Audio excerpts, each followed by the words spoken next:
අම්මාගේ කොණ්ඩය වැවිලා. එය සුදු වෙනවා හැමදාම. මොමේ ඇයි? ඔහෙට දාඩියක් ඔන්න අපි කාමර පිරිසිදු කරා. ඒක හොඳයි.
ඔෂින් සායෝගේ ඇඳුම් හොදන්න එන්න. හොඳයි.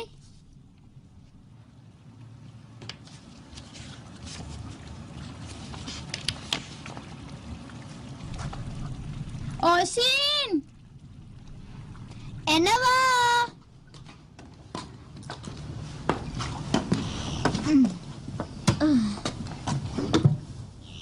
මගේ පොතක් නැහැනේ. මේසෙ උඩ තිබුණේ.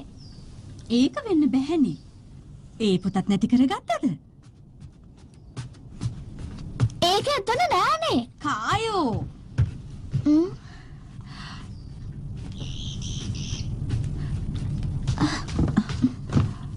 කායෝ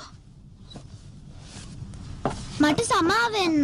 මම මේක තියාගන්න නෙමෙයි ගත්තේ. ඔෂීන් කොහොමද මගෙන් අහන්නේ නැතුවනේ පොත ගත්තේ. ඔයා හොරෙක්. ඔෂීන් ඔයා ඇත්තටම මේ පොත ගත්තද? මම ඔෂීන් මුලින් මට සායව දීලා ඉන්නකෝ. මෙයාව ගන්න. හොඳයි. කායෝ අයින් වෙන්න.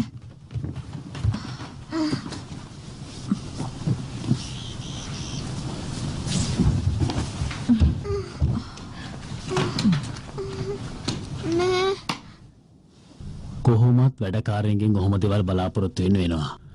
නැති දේවල් ලබා ගන්නනේ දුප්පත් අය කොහොමත් උත්සාහ කරන්නේ. අම්මේ හොරෙක්ව පෙර නවත්ත ගන්න එක නුවණට හුරුන්නේ මම ඔෂීන්. ඇතුළට එන්න.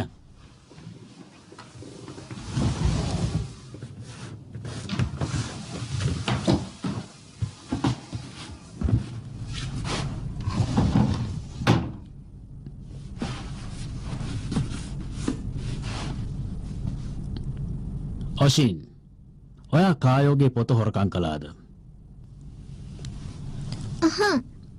ඒ වුණත් ඒක අරන් තියෙන්නේ අහන්න නැතුව නේද?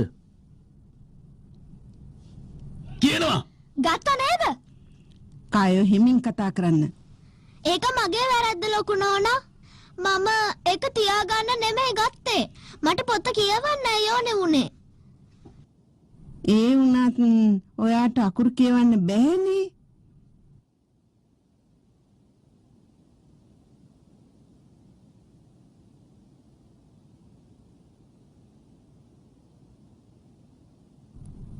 කායෝ පොඩ්ඩක් ඔෂින්ට පොත දෙන්න.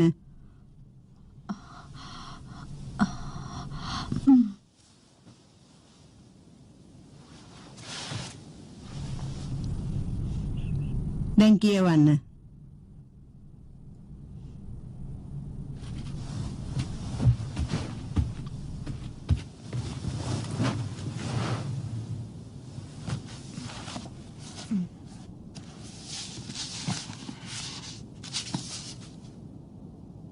කිරල නාදය අතරින් ගලා එන අන්ධකාරය කිරලකු නොවූවද මම හදවතේ පියා විදාගෙන පියබවි පාලු සීත පෙදසකට තරුණ හදවත රිජ්ජු හීයක් වැනිය සැනසීමක් නැති හේයින් මම වැළපෙමි. ඔය ඇති.